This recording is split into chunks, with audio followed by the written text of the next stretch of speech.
Hello mga kaibigan! Another tutorial episode na naman sa ating YouTube channel. And for today's video is of course ipapakita ko sa inyo kung paano tayo makapag-record ng ating microphone with the instrument using the Audacity.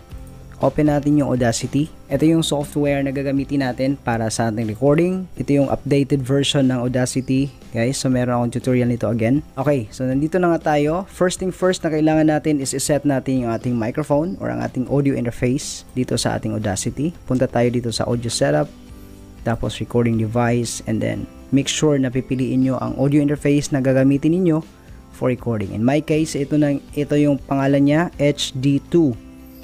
Which is ito yung pangalan ng Xtuga A22 audio interface. Next natin is audio setup again, tapos playback device, then headphone, ganun pa rin, HD2 pa din. Okay, para marinig natin yung sound mula sa ating instrument at the same time yung boses natin. Okay, then punta tayo sa tracks, then add new, mono track. Again, tracks ulit, add new, and then mono track. So meron silang dalawa, audio 1 at audio 2. Itong audio 1, ito yung microphone natin, at itong audio 2, ito yung dapat sa keyboard natin.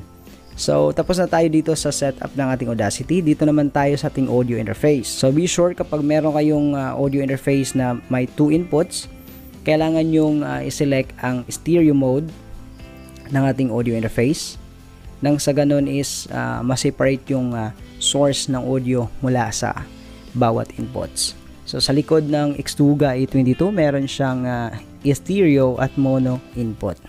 Okay, so ayan. So ang lalabas dito sa audio 1 is nasa left side ng ating earphone or channel. Tapos ang lalabas dito sa audio 2, itong instrument natin, is lalabas sa right side ng ating headphone. Okay, so umpisa na natin. Hit record. Hello. Hello. Okay, so kung napapansin nyo guys, sa audio 1 lumalabas ang ating audio, ang boses natin. Tapos try natin mag-play. Okay, medyo malakas. Dito sa audio 2, lumalabas yung sound mula sa ating keyboard. Ayan.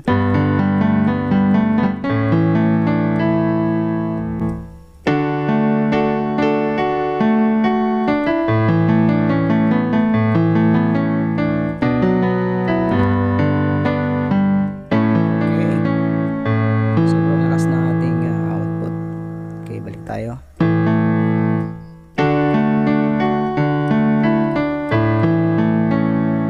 Yan.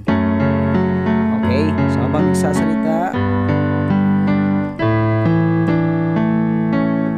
lakas. Okay guys, so ayan so nakikita nyo na habang nagpe-play tayo ng ating keyboard at nagsasalita tayo sabay, is iba-iba po yung kanilang dinadaanan.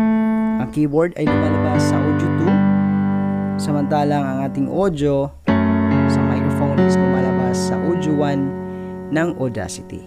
So ito po yung sinasabi nating stereo recording. Hindi po siya multi-track recording sapagkat ang Audacity ay walang feature na ganon na multi-track. So yan guys. So hopefully is meron kayong natutunan sa ating tutorial ngayon. And guys, hanggang dito na lang. Happy recording everyone.